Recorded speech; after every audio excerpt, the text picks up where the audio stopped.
What's up, bitches? We're back. I got my Grinch sweater on today because I needed to feel some joy in my life. So you're welcome. That's why I'm wearing rainbow, because rainbows make me smile. I love it. See, look at us. It's the little things in life, people. It really, really is. All right. So So today's topic, Miss Laura, can you tell me again? living by your standards. Living by your standards. Okay. Like morals or uh standard of Well, living? What are we talking about here? so here's how I think about it. We have morals, we have ethics, we have values, but a lot of them are kind of like unconsciously driving us, and a lot of them haven't been explored or clarified ever because they're unconscious. And a lot of us learn how to be in our life based on, a lot of our earlier experiences in life. Now, our earlier experiences in life were interpreted without one of our primary brain functions, which is our frontal cortex. So we had to make misunderstandings about how to be, who to be, et cetera, et cetera.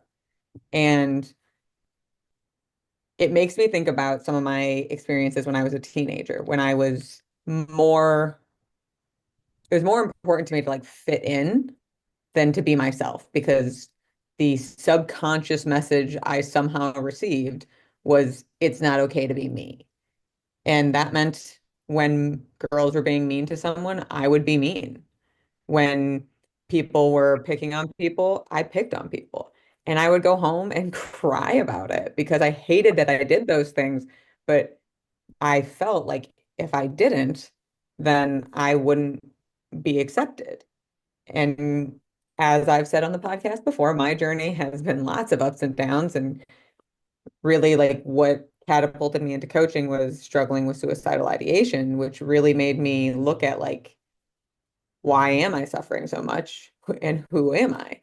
And what I realized is I didn't have, like, I had morals, I had values, I had ethics, all undefined, but I didn't know who I was or what I really stood for. And what was worth fighting for. And I think just having that clarity really helped me understand who I am, what I stand for, what's worth fighting for, but also I think there's something kind of hidden under the value of knowing your personal standards, which is the trust, authenticity, and consistency that you bring with it, where it makes it easier to form connections. It makes it easier to be trusted and to trust because you build those relationships within yourself when you create your own standards, because you can't live by your own standards if you're not the one creating them. Does that make sense? Yeah, it does. Um, I Too guess much? still want to understand if I'm not clear, I guess, if authenticity is a standard or not. Well, that depends on what it means to you to be authentic. So, for instance, one of Brene Brown's common lines is to choose courage over comfort. So if I reference, my middle school days where I was mean to girls to fit in, I was choosing comfort over courage in that moment. Yeah. But that wasn't authentic to me because I went home and I cried because I felt so bad about it. Now, if I see someone being picked on, I typically say something about it. Case in Oh, point, pizza for breakfast. Do you remember? yes. It's like, I don't care. Like, I love you for all of who you are. Even when you tell me you're a mess, I'm like, shut up, you're perfect. Exactly as messy as you are. All of it embodied. Give me all of it. Because that's what it means to me to love someone, is I accept all of their colors, no matter what shade. And for me to live authentically, it's a feeling. Like, I can, like, this morning, I saw a girl outside my building who clearly looked confused. I was running a little bit late, per usual, but I paused and I was like, do you need help with where you're going? Because I know that my building can be rather confusing. And she's like, oh my God, yes, thank you so much. And she, I told her where to go and then she thanked me and I was a couple minutes late, which was fine. But I could have easily put, my interests over common humanity, but that wouldn't be authentic for me. And I think that's the point. Like, if you say you want to be authentic, what does it mean to be authentically you? So, like, we kind of keep like peeling the onion in a way to get clear about the standards you want to live by. Like, I'd rather choose courage over comfort. I'd rather choose what's good for common humanity over my personal interests. Like, these are competing needs, and I think having clarity about where you stand and holding yourself accountable to that helps you operate in integrity. Okay. So you had mentioned some questions that can help people identify their standards. Now I have to try to remember what you said. You said something like, what do you want to stand for? Was that one Yeah. of the questions? Okay. So I guess walk me through how you came up with your standards of living. Not saying that anybody should adopt yours, just curious.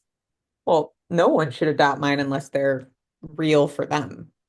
I think that's the whole point of your personal standards is presenting yourself as someone in the world that is aligned with who you want to be and how you operate. Um, so for me, it started largely by recognizing where I felt icky, like where I felt kind of drained or forced. Like those aren't energies that I experience as aligned. So when I would notice that, like when I first became a coach, the school gave us like a specific way of onboarding clients, and it felt really manipulative to me.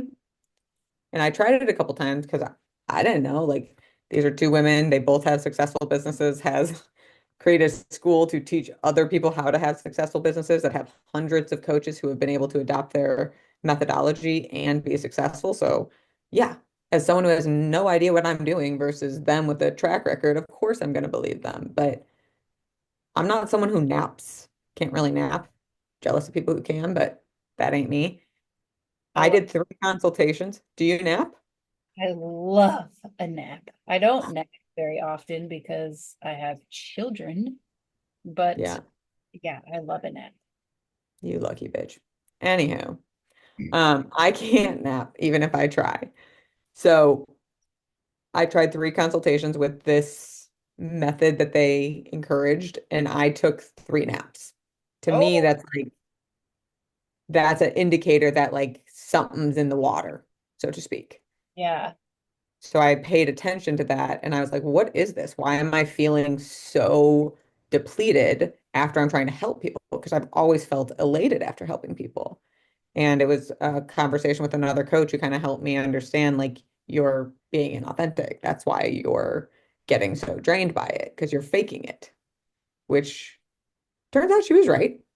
And she challenged me to find clarity about some certain things. And now, like, I go into consultations in a very different mindset. Like, it's not about me at all. It's not about signing the client. It's not about my business. It's about whatever is best for them. So I don't use the method that I was taught. I just give them an authentic coaching session and hope whatever nuggets I give them help them. Whether they work with me or not, that has to be the right choice for them. And like I can tell that's a standard I want to live by and how I serve because the energy is reflective of that.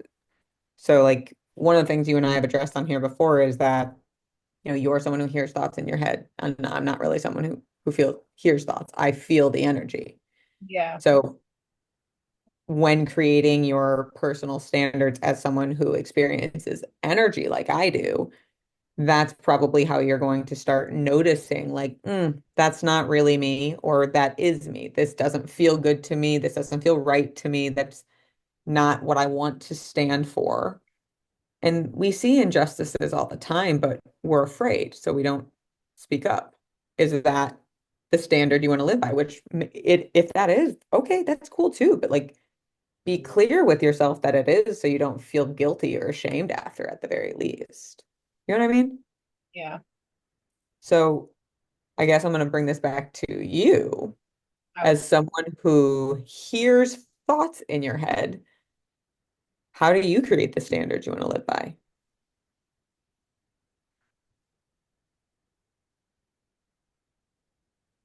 I think that I've always had, you were talking about our childhood and how that influences us and our unconscious way of being.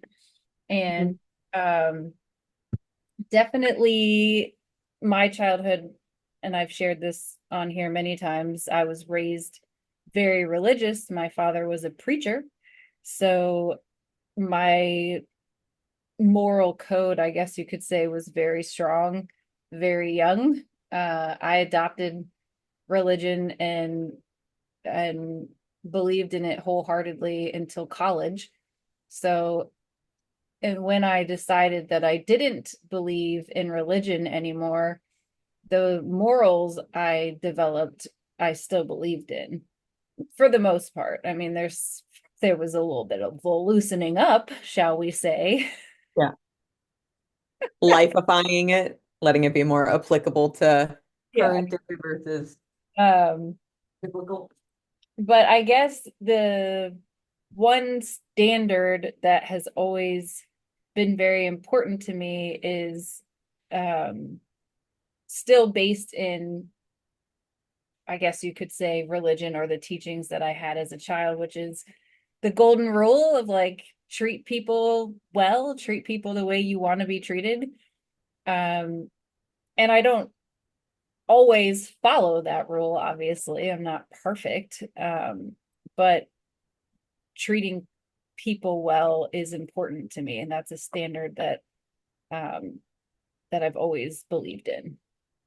Mm, It's guided my whole life. yeah. And I mean, I did have a mean girl stage at one point, but like you said, it wasn't authentic to me and it didn't last long. well, that's good. Yeah, and through it, I definitely learned that it turns out if I get to know somebody on a deeper level, I pretty much always like them. You know, I can't say I like everyone, I won't say that, but um, I find things to relate to people on and to appreciate about them.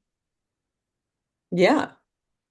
I mean, I agree with you that for the most part, if you can get deeper with people, most people are likable. I think the depth in getting past those, protective, guarded guardrails is the challenge. Speaking of challenge, I'm going to challenge you Okay. because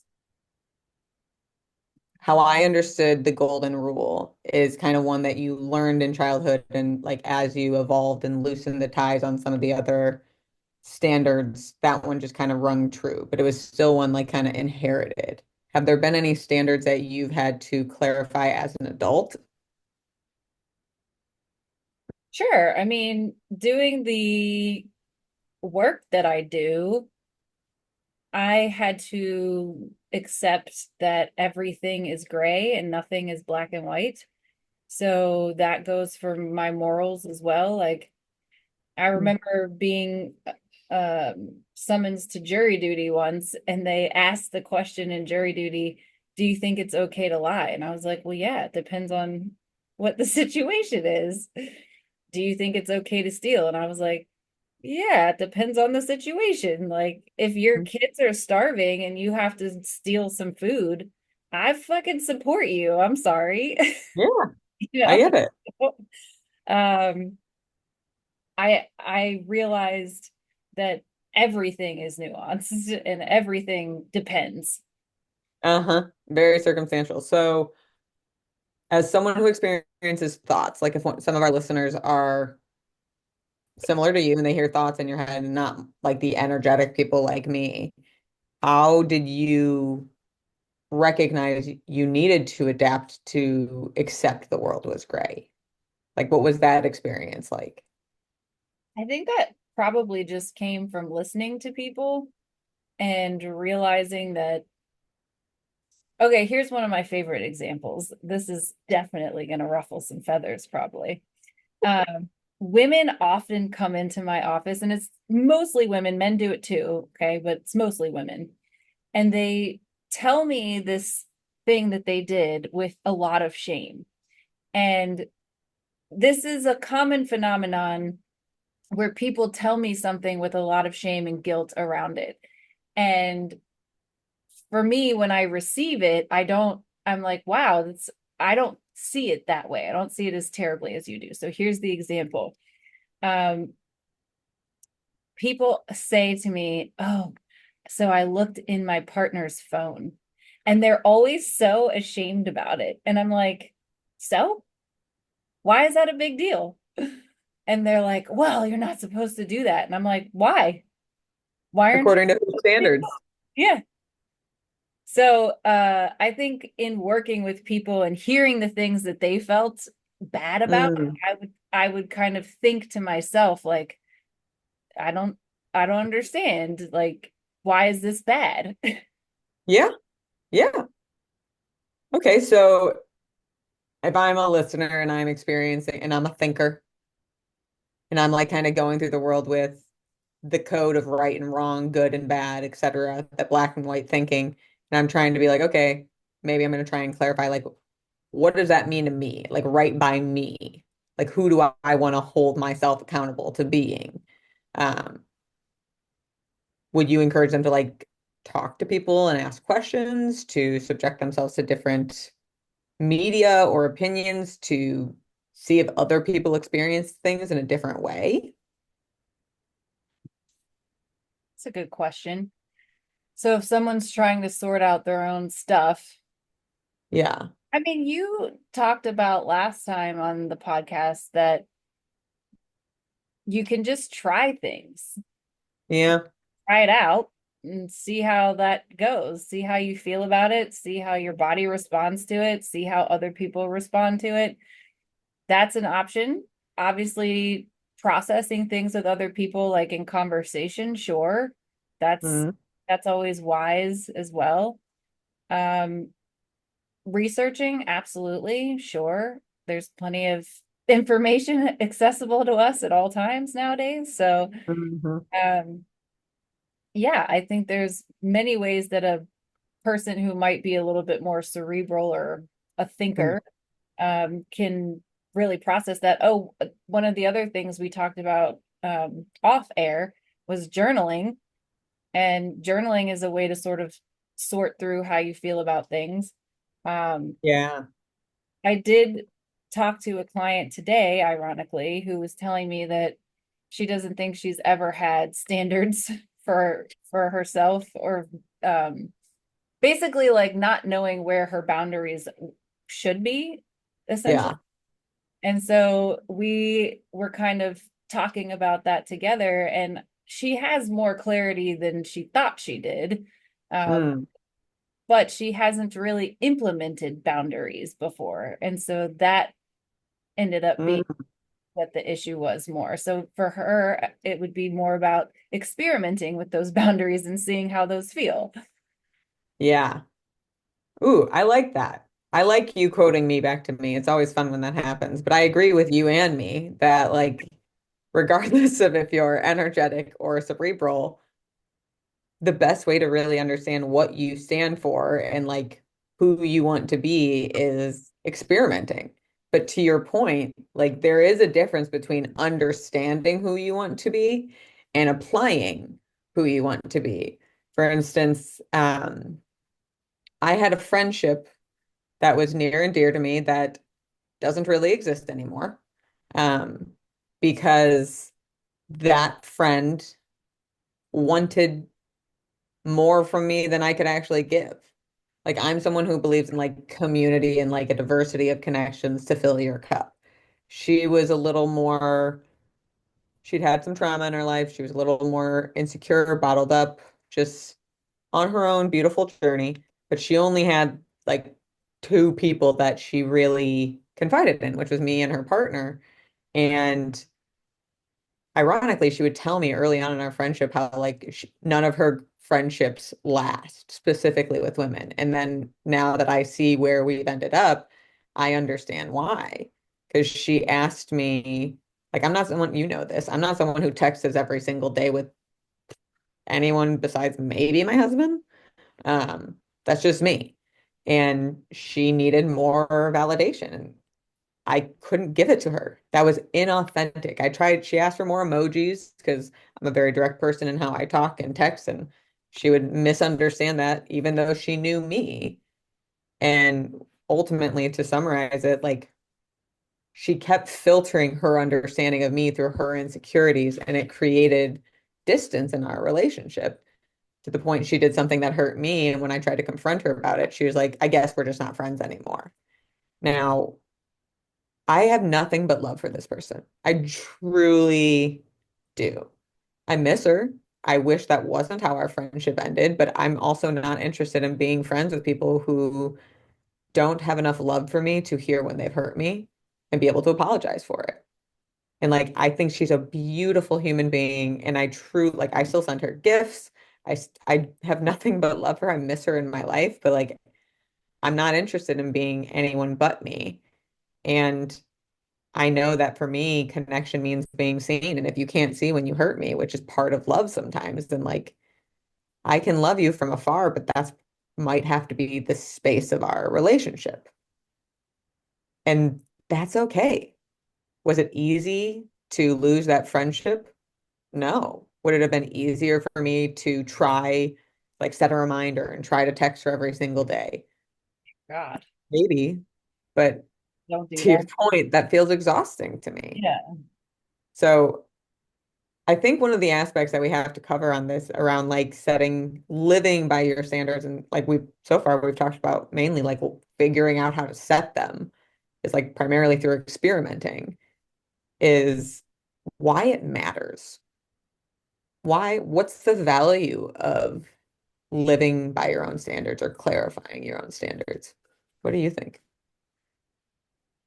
Well, I know I'm trying to remember who the hell said it. Don't remember now. It was at some training that I went to where they said that authenticity is like 3 times more powerful than love, which I was blown away by because I thought that love was the most powerful and healing uh, Hmm. energy, shall we say, that exists. So if authenticity is way more powerful, then to me, the whole goal of defining your standards of living and how you want to show up in the world is important for authenticity and personal integrity. I totally agree. Is it possible that that's like the foundation of finding your purpose? It's hard for me when it comes to purpose because I feel like I got really lucky in being clear on what my purpose was um, very young. And Hmm. I think I don't know how other people find their purpose. I don't know how the rest of y'all are doing it. So, okay, to I not minimize purpose, but diversify it more so. You've heard me say that there's like 4 levels of motivation, right? Shame, fear, purpose, and love. A lot of us are living by a standard motivated through fear and shame, who we were taught to be, what we were taught was okay about ourselves, et cetera, et cetera. It leaves a lot of us feeling depressed, anxious, lonely. Why? Because we're living our day-to-day life regularly motivated by fear and shame, because all like love, safety, belonging are the 3 basic like psychological needs we all need. And how do we access those if we were taught we were unlovable and we can't belong as who we are, you know? So to me, whether you're finding like your life purpose, which is, I think, what you originally understood it as, and to your defense, I think that's originally how I asked it too. But as you were talking about it, it made me think about, I have to look up this guy's name because I've quoted him like 4 times and I don't know his freaking name, but he's some successful guy who has millions of dollars, who is like, parents died at like 12. homeless, jail, all that, but somehow, made a bunch of money. And he was asked, like, what was the hardest sacrifice you ever made? And he laughed. And he was like, it wasn't easy to get where I am. I've had to make a lot of hard choices, but personally, I've never categorized any of them as a sacrifice. And he kind of asked the gentleman a question back. He's like, let me ask you, are you a runner? He's like, no. He's like, so if I asked you to go out and run a 10K, what would you say? He'd be like, no, thank you. It's like, okay. Now, what if I asked you to go out and run a 10K and that while you were doing that, you'd be raising money for surgery that one of your loved ones needed in order to live? What would you say then? He'd say, and he was like, I'll wear consider the it. running shoes. Huh? I said I'll consider it. That's so you. The participant said, where are my running shoes? And the guy's whole example is it's not sacrifice when you're motivated by purpose, was his whole thing. He's like, so I've had to make really hard decisions, but there is a purpose and a reason and a meaning to everything I've decided.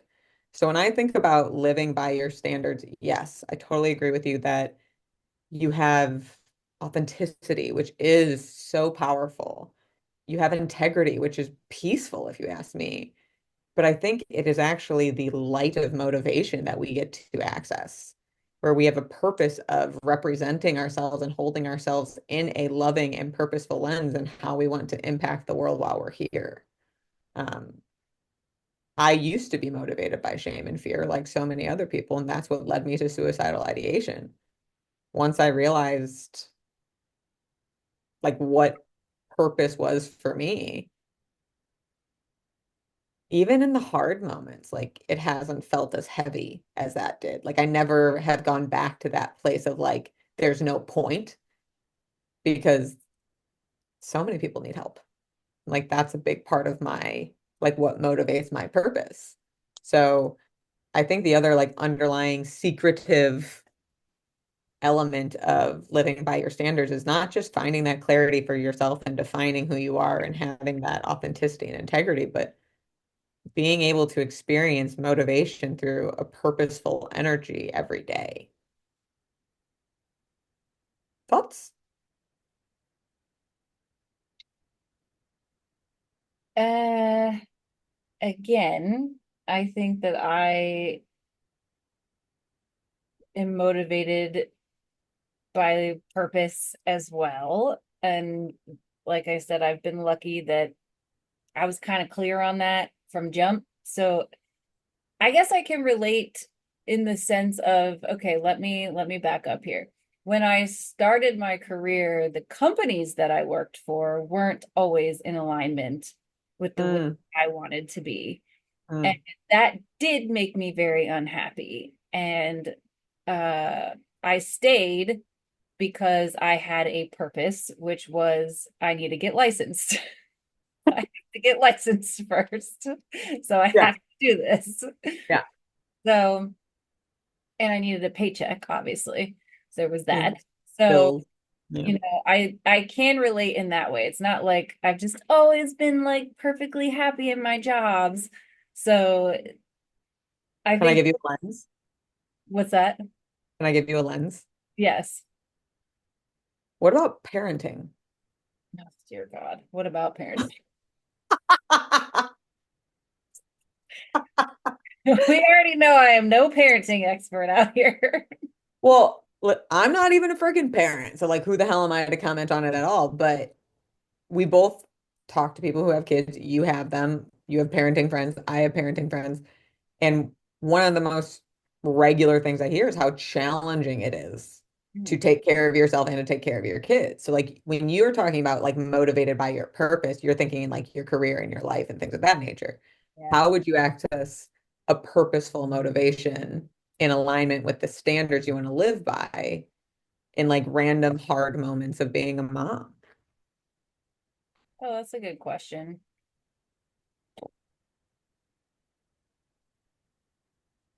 So this is actually, I guess I've got some issue here verbalizing.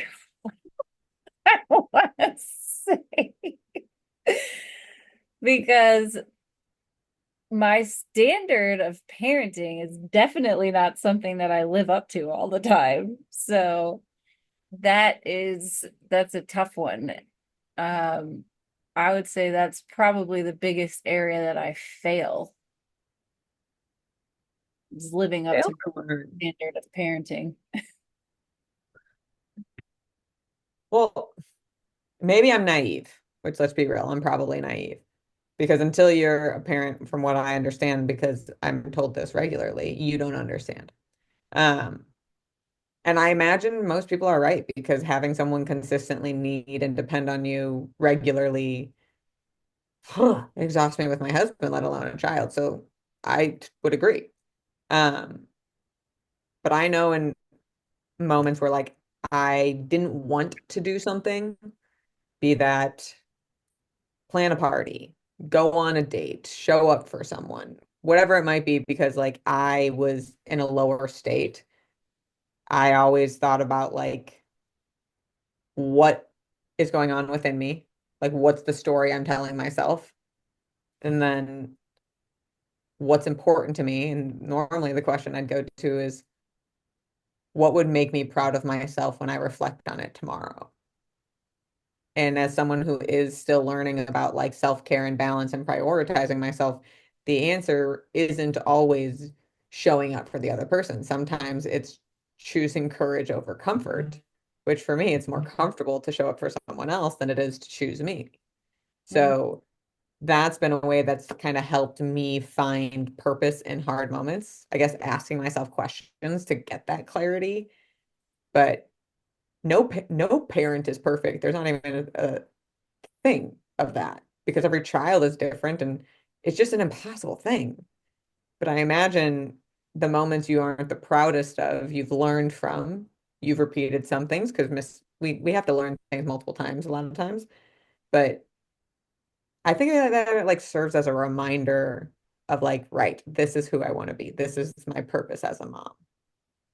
Or maybe I'm talking on my ass. Who knows? It could be 50-50. You got to tell me, you're the mom. Um, yeah, I would say that I probably show up in a way that's acceptable to me more often than I show up in a way that I find to be unacceptable.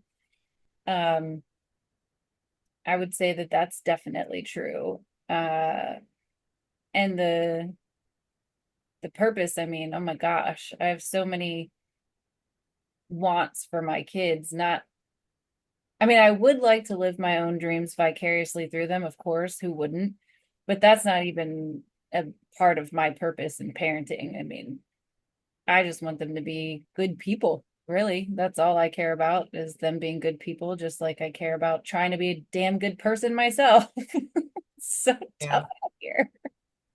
It's a hard world to be a good person and sometimes. I totally agree with you. Yeah, yeah, But I like that. I think it's like allowing for humanity through all this. And I think that's an important aspect when you're looking at what your standards are. You're gonna get it wrong. That's how we learn limits. That's how we figure out what our standards mean and represent to us. And like my favorite part about creating your own standards is it's not for anyone else to agree or disagree with. It's who you want to be and how you want to show up. yeah. I'll give an example. So the client I was talking to earlier said that she learned that friends with benefits doesn't work for her. And she's Bummer. like, I tried it. I tried to make it work. I wanted to make it work, and it turns out it just doesn't work for me. And I know. that's fine. I mean, That's and how that's you learn. her standard of living. And I don't think she looks at anybody else who has a friend with a benefit as less than. She just Right. that's not gonna work for her. And I think that's what you're talking about. It is. And I think it's a great example because that's the whole point. Like we are all so independently unique. And I think that's really hard for a lot of people to accept. But yet that's what makes humanity this beautiful, chaotic place or person, I suppose. And what's right for one person definitely isn't going to be right for everybody. And like the thing I've never understood is like, why do you care? Like, why do you care what other people do? Like, what do their actions mean about you? And I think that's, another standard lens that you can get curious and question yourself through of like, why would I judge someone else for having friends with benefits just because it doesn't work for me? Why do I care that it works for them? Like, Yeah. it's not like that's my business at all. But we got to be careful. We're getting into a whole different topic There of we go. We're slipping. we're slipping again. Ugh, so easy. You're just so easy to talk to. No wonder you're a therapist. I do get that a lot. You just must be too nice. Maybe, potentially. All God. right. So for those listening, let's recap it, shall we? Yes. To me, living by your standards is creating the self-understanding of who you want to be and understanding not just what that means and how you understand it and conceptualize it, but also in the application of your behaviors. And that means being human. Like I'll tell you, my number one standard I hold myself accountable to is taking ownership for my mistakes before I'm told about them. So like there are mornings where I like run out of the house and I like give Scott a peck. And I know that me giving him a warmer goodbye means a lot to him. So I'll text him on those days, be like, you know what? I realized I ran out of the house and I just gave you a peck. But since I didn't take the time to tell you what you mean to me then, I would like to take that now. And he Oh, normally would cute. like let that go or be like, oh, it's fine. Like it happens. And yeah, it is fine. It does happen. It's not the huge mistake. But I want to hold myself accountable to be a consistent person that people can rely on. So I think apologizing is my number one standard when I'm not in alignment with who I want to be, because it also gives me so much freedom to experiment, to discover, because I know like I'll apologize when I get it wrong. Does that make sense? So it's not about like just getting it right, I guess is what I'm trying to say. Yeah, I love that. That's a perfect ending too. Like, hey, we're gonna mess up. Can we own it? And is that important to us? I guess I certainly hope it is, but That's your everyone's gonna personal figure that standard to out. choose how you want to live, right? Exactly. Well, there you have it, guys. Yeah, Be human, experiment, keep listening to us, and let's keep having some fun. let's do it.